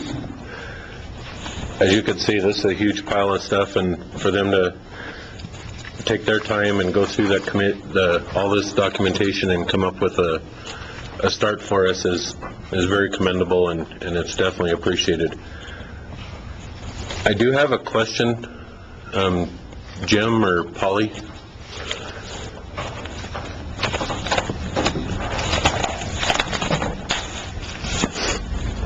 I had a question on your budget, and it's clarification on something we just don't understand what it is. Okay, on the budget? Okay. It's on the middle budget page.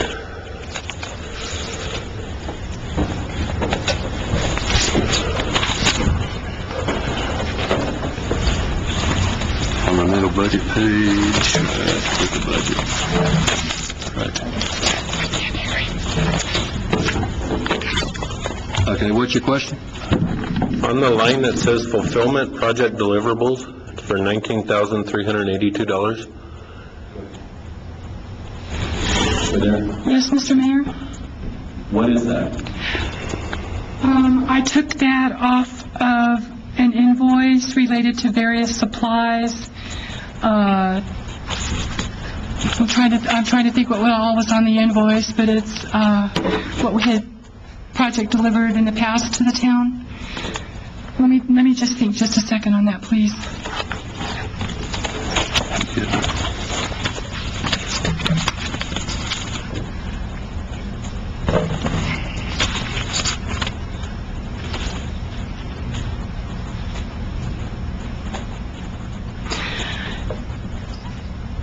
In the past, Mr. Mayor and Council, we would invoice the town for $1,800 for project deliverables, and I deeply apologize. I can't remember, it's been 2 years, what the verbiage was on there for those deliverables, but I can look that up and provide that at a later date. I'm sorry, I can't. Plan to do with it this year?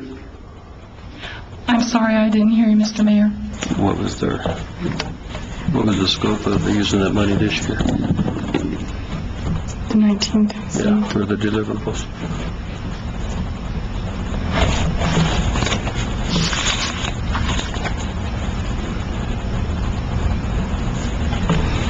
It's on my notes. I don't have it with me. I'm sorry, I don't have that information with me, Mr. Mayor. Okay. I have them on my notes, and I don't have... I just brought the plan here because this was done a few weeks back. I really don't want to respond from the hip, but I do have the answer in my work back at the chamber. I apologize. It's really a serious concern because it's just not clear in the proposal what we would be spending $19,000 for.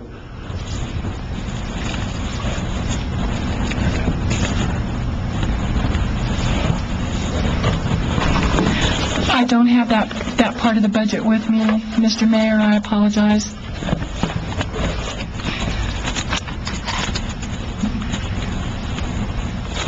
Thank you. Councilman. Out of curiosity, Alex, when you would get those $1,800 monthly bills, do you kind of recall what those were for, to help out with the discussion? I know we're talking a couple of years back, so I apologize, but just to see if we could help out with figuring this out. I can't give you a definite answer.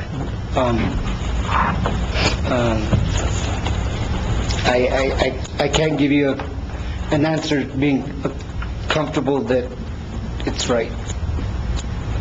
I can't remember.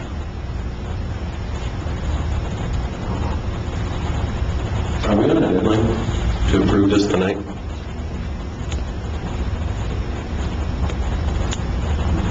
Well, it was your deadline, that you wanted it done so that all these entities could plan. You could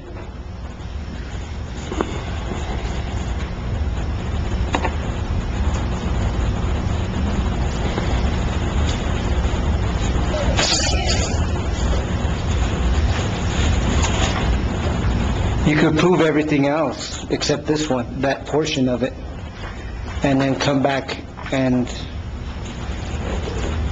No, I don't think you could.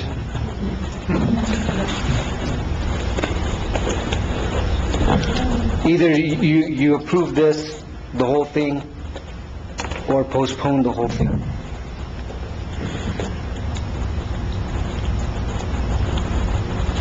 Let me tell you our concerns. One is, the numbers are really, really tight. We're down to, 225,000, no more. We definitely don't want to go less. But I really struggle with, one is I struggle with not awarding something that could possibly be really important and is not being articulated tonight, and wasn't in the proposal. Or just award it and put it and leave it up to contract negotiations later. The problem in doing that one is we're robbing Peter to pay Paul and taking money from one to give to another, and if I do that, then in my recommendation, there'd be at least two other groups that would have an incomplete award. So, go ahead. If you wanted to award based on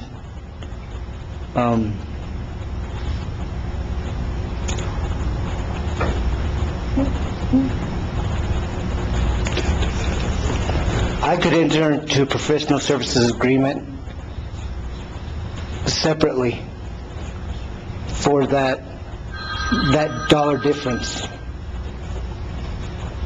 If we got a satisfactory answer later on. My only hesitation in doing that, Alex, is this topic is probably the one I hate the most about this job, but it has some community tension. And last year we awarded the chamber zero, and then we still funded them through other sources, as we talked about at the beginning of the meeting. And to do an award now that would indicate an inaccurate number with a community perception that this is it, I think we may be leading ourselves down to some more trials and tribulations that we don't need to. I would like to know if anybody wants to stand up and tell me they've got a deadline that if we do this at the next meeting that they're going to miss.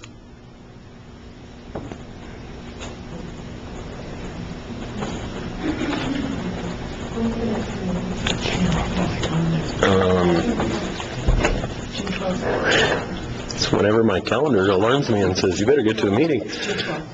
June 12th.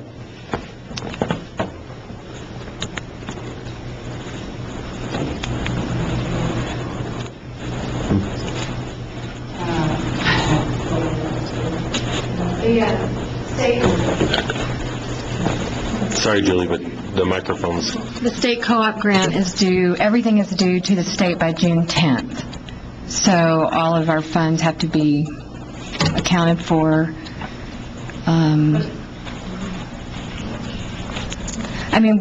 They're basing their decision upon what we, applied for.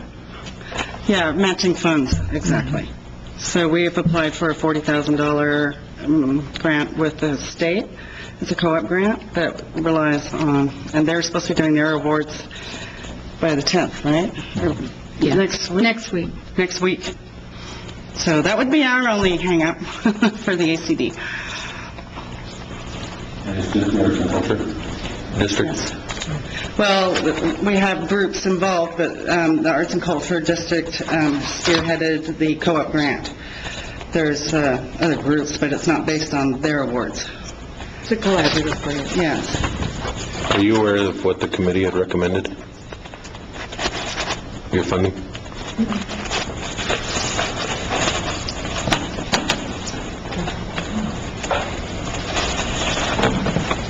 We could have a special meeting.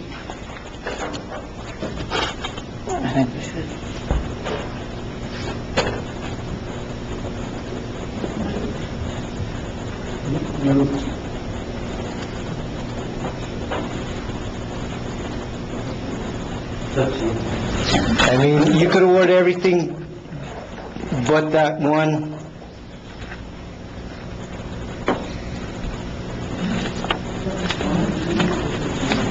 We'll do a partial award of the one with the whole back.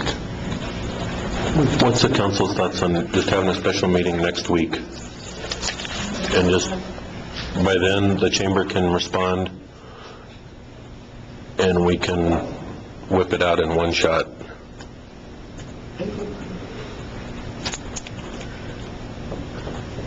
And the only concern I have is I think we can do it. I'm just trying to find a time where we can all meet because I already have several meetings and things scheduled. And a special meeting is already scheduled for one date, for Thursday. Could we do it Thursday instead? Since we had the budget issue? Just change that to... Is it too late to notice? It's 48 hours. Not really. 36 hours. You couldn't get in the paper tomorrow.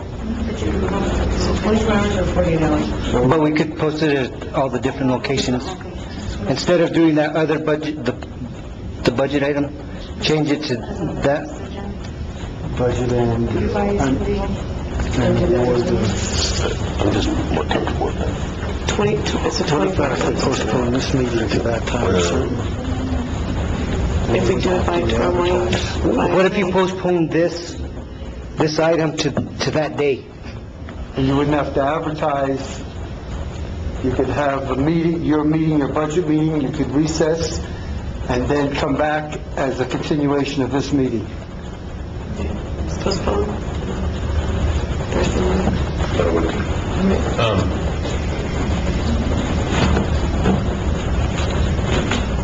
What time was that meeting on Thursday? 9 o'clock. Jim, can we get an answer by 9 o'clock on Thursday morning? Yes. Is the question articulated fully? You want to know what it was used for in the past and what they intend on using it for in the future? I'm not really concerned with the past. I want to know, what do you intend to use it in the future? On that particular line item. Fair enough? Am I causing anybody else a big heartache, other than you're here? I need to say something here. Come up.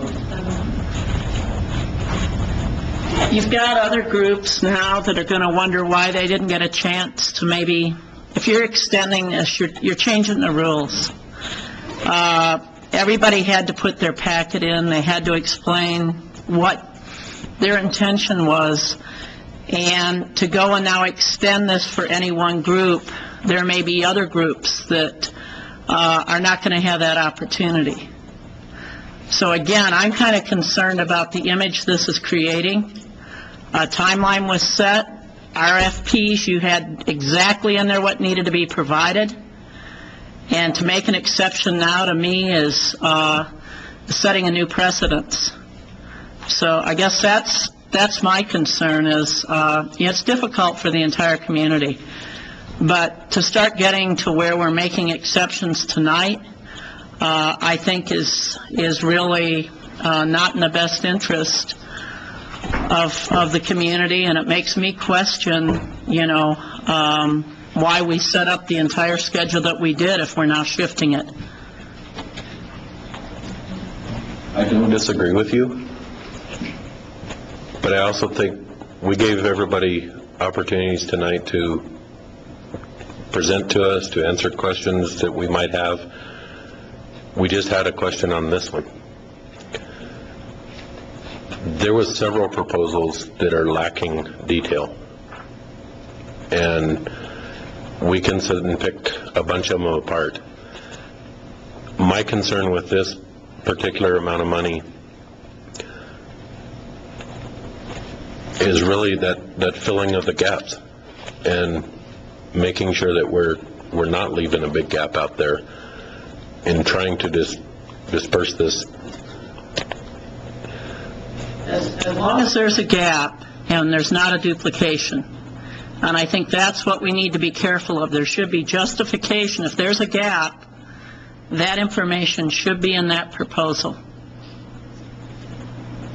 You're also making that statement based on people being professional proposal writers or at least highly qualified. If we use that standard, I'll throw 6 of these out. All right, well, in the same sense then, if you've got 6 that you're concerned about, then I hope we're giving those other 6 organizations a chance to bring the right information that you need to make your decision. This is absolutely a public meeting. The next one will be a public meeting. Everybody will be invited. And everybody was given an opportunity at the beginning of this to explain. Some of our questions might have been answered at the front of this meeting when people got up and spoke. Some of them may not. The council can ask. Well, I'm just wondering that if at this time you may want to make those questions known so those other groups can come prepared and ready to answer at the next meeting. And I don't have any more. My question was the one on, we just don't know what fulfillment project deliverables is. I just want to be sure we're being equitable across the board with everybody that's applying for funding. I appreciate that. Okay, thank you. You may. Excuse me, I just want to also address that is, as I had stated earlier in the meeting, I'm very careful about reading these thoroughly, just like the mayor and every other member of this council. I have the same question, and I would like to have it answered. And I don't want to,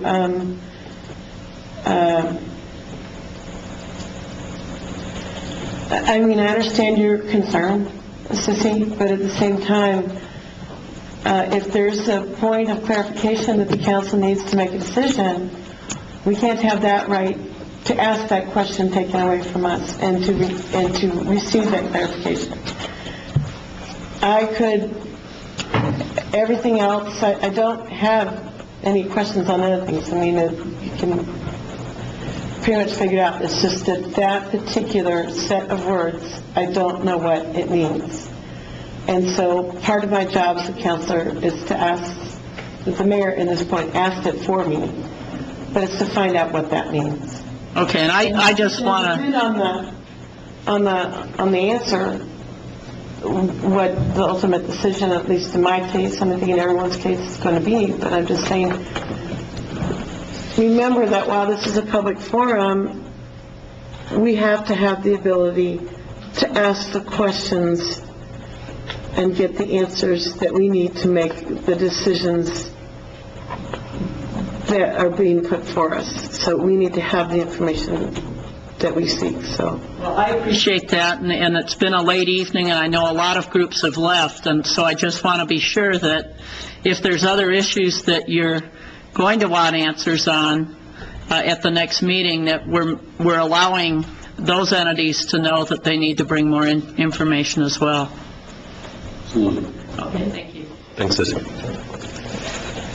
Entertain a motion to postpone. Mr. Mayor. Counselor. I move that we postpone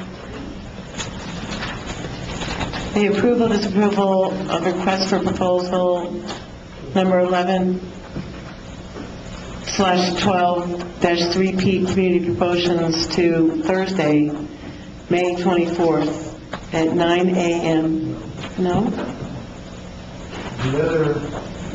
The other meeting is at 9, right? Yes. Yes, but they're not going to have it. We don't know when that's going to end. You say to commence at the end of the budget meeting. You're having 2 meetings. You're having one that's noticed, and then you're going to have one that's a continuation of this meeting. Okay. We'll start over again, or should I just say to commence? And say, wait. Can we just postpone action on this, and at the end of the meeting, we're going to, instead of adjourning, we're going to recess until Thursday at 9 a.m.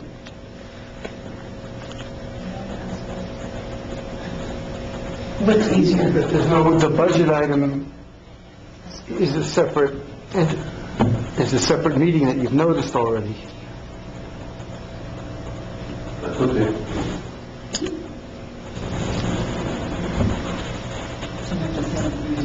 I mean, right after that.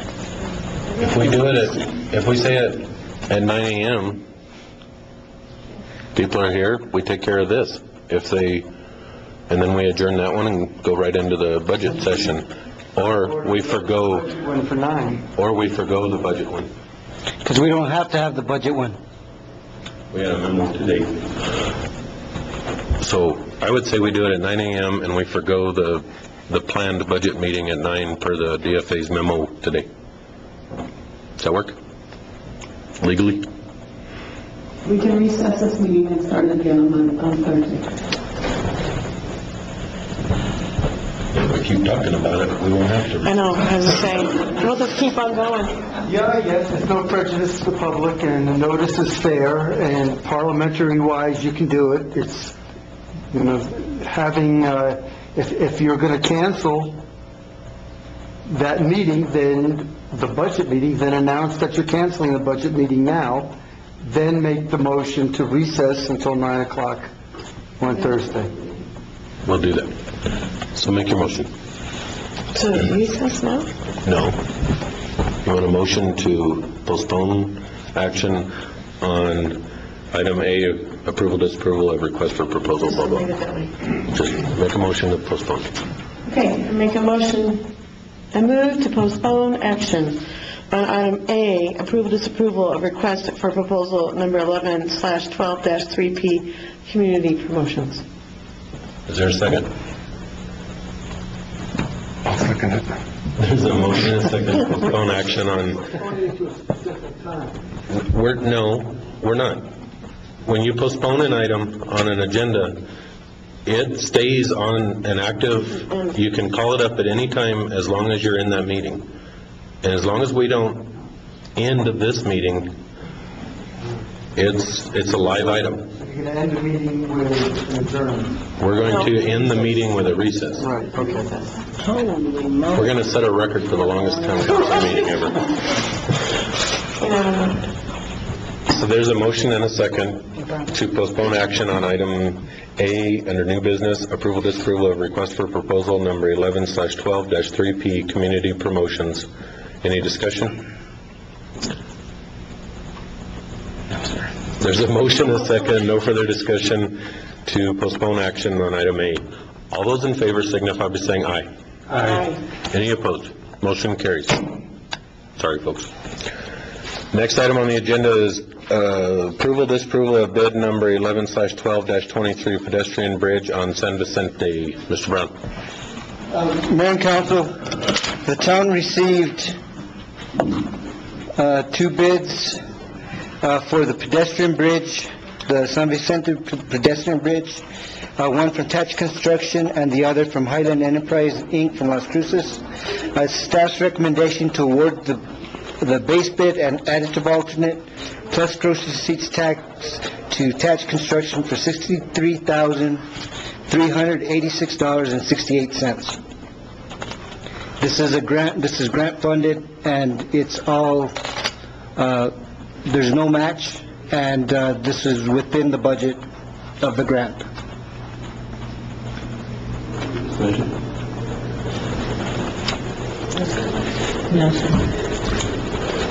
Where's this one at exactly? Is this it would be on the trail that's next to the public safety building. The one right there? Yeah, that's going to be that bridge right there that connects it to the big ditch. That's what I was saying.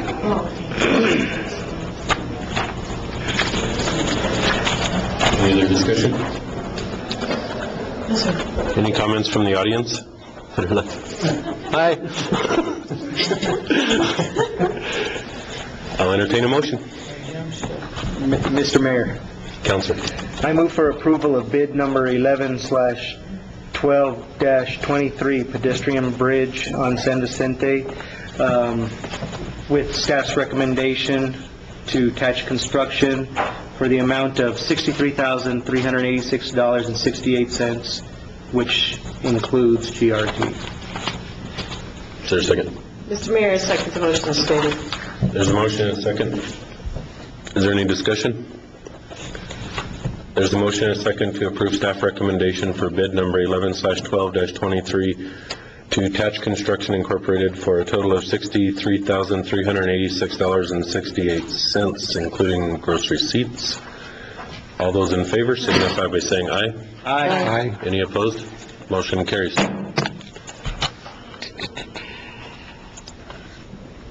The next item on the agenda is approval, disapproval of request for proposal number 11/12-2P, development of a comprehensive water conservation plan. Mr. Brown? Mayor and council, the town received three RFPs for the project, one from Daniel B. Stevens of Albuquerque, the one from Water Management, Inc. of Alexandria, Virginia, and the other one from Watershed Management Group of Tucson, Arizona. It's staff's recommendation to award the bid to Daniel B. Stevens and Associates.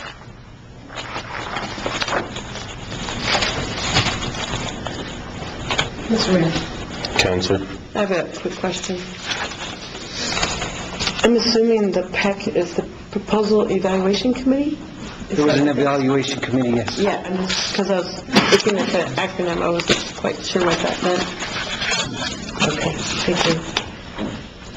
And the contract with them will be up to $50,000, which was the award from the New Mexico Finance Authority for the grant. Comprehensive water conservation plan.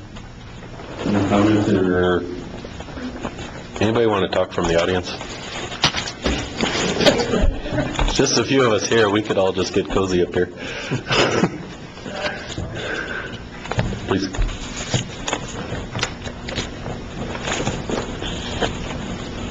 Well, I just want to commend you that you're looking at doing such a plan. When I first got here to Silver City, there was really no interest in saving water. And I think we've really set a precedence with what we're doing as far as energy efficiency and the solar project. So I think this will be a wonderful complement to moving forward and looking at what we can do for water conservation.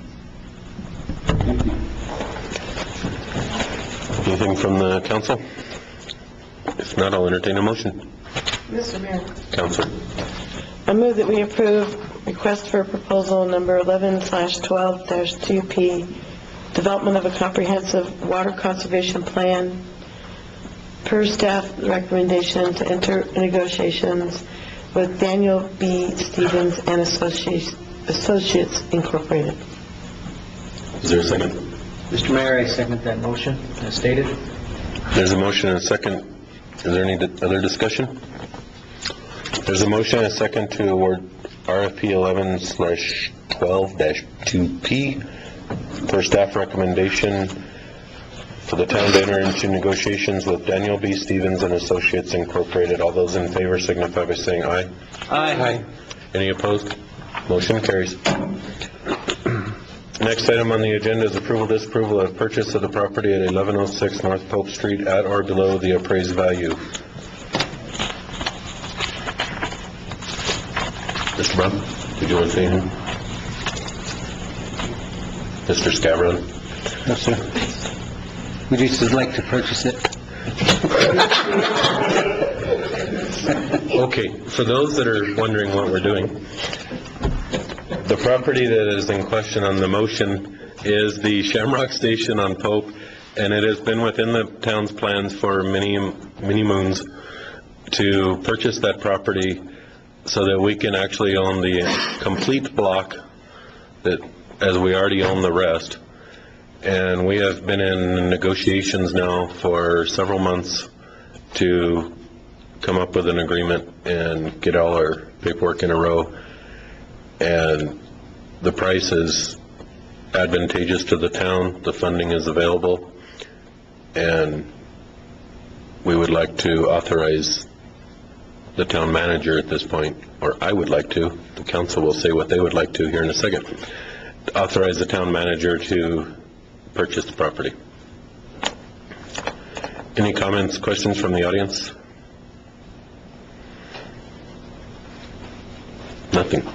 Anything from the council? Councilor Morones. Mr. Mayor, as I look at that property, I look at Go Park, I look at the rest of that block where we own 3/4 of it already. And I think having the entire block adjacent to Go Park and adjacent to the annex building that we currently have, I think that creates a tremendous opportunity for future councils. I don't think we can do anything in the near future to take advantage of that property, but I could see my kids and maybe their kids and their representatives having a great opportunity to do something with that property, and I would love to see that in the town's ownership. And from my very basic and limited experience, I really feel that the appraised value is a pretty nice value. And if we can get it for under that, it would be even more wonderful. Councilor Besson. Just to echo what Councilor Morones had to say, I think that having this area right there and also adjacent to the new HMS complex, this building that's being built, having that as a hopefully someday in the future as the town center in terms of the town administration and other sort of, having everything right there. It's centrally located to the town as we currently exist. It's really sort of like right in the heart, and it kind of is a nice sort of way to reach both downtown and historic downtown and other aspects of the town itself. So I think that this provides for the future, which will be sometime in the future, but it's always good to plan ahead, and it's something we've been talking about, I think, for quite some time. Entertain a motion. Councilor Morones. Mr. Mayor, I move to authorize the town manager to negotiate the purchase of property located at 1100 to 1106 Pope Street and execute the purchase thereof under terms and conditions he thinks are in the best interest of the town, all in accordance with state and local statutes and ordinances subject to available funds. Mr. Mayor, a second for motion is stated. There's a motion and a second. Is there any other discussion? You wanna slide that over? There's a motion and a second, no further discussion, to authorize the town manager to negotiate the purchase of property located at 1100 to 1106 Pope Street and execute the purchase thereof under terms and conditions he thinks are in the best interest of the town, all in accordance with state and local statutes and ordinances subject to the available funds. Do we need a roll call? No. All those in favor signify by saying aye. Aye. Any opposed? Motion carries. Next item on the agenda is approval, disapproval of budget presentation by Alex C. Brown, Town Manager, Finance Director, nice guy, and request for council's direction. The last council meeting, we talked about the enterprise funds, and there's been no changes to either one of those, which is the sanitation fund and the water sewer fund. Today, we want to talk a little bit about the general fund. Basically, the planned budget for the general fund is a 1.96% increase in gross receipts revenues, which would include, on the expenditure side, 1 FTE at the police department for additional animal control officer. Basically, from last year's budget, that would be the only change.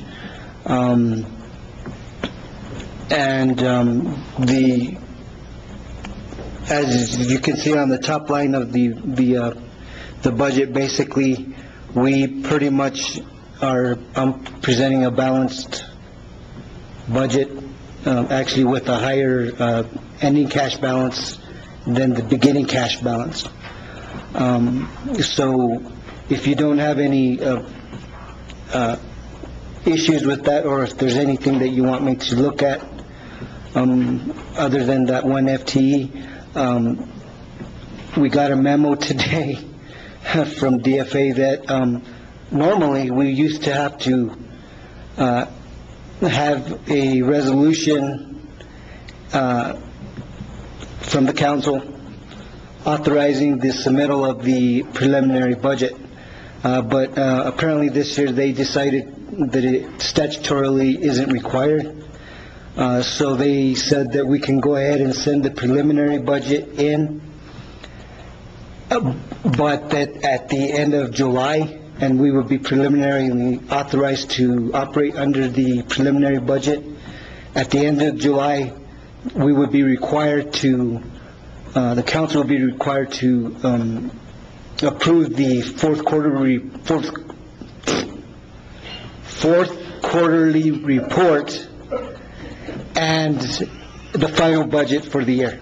And those would have final budget numbers at that time.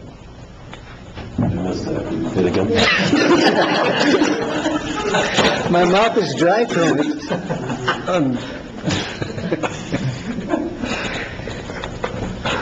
Any other discussion? Questions from the audience?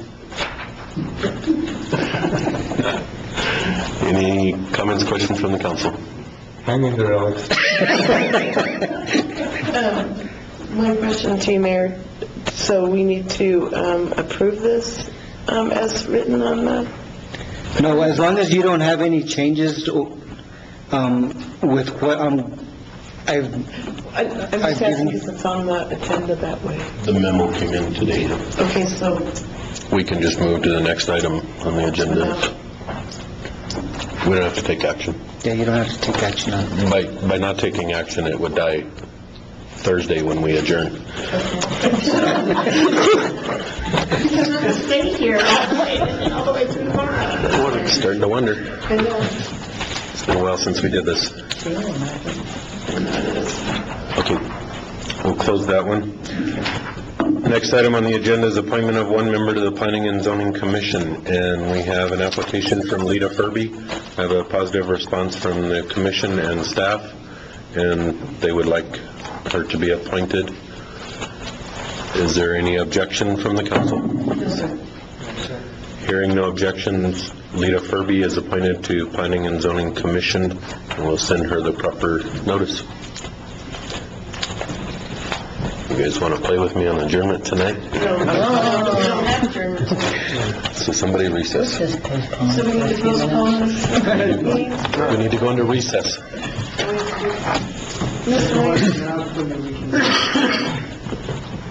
I move that the council go into recess until Thursday, May 24th at 9 a.m. at the town annex. Yes. Correct? Yes. Second? I'll second it. There's a motion and a second that we go into recess until Thursday, the 24th at 9 a.m. at the town annex. All those in favor signify by saying aye. Aye. Any opposed? Hearing none, we're in recess.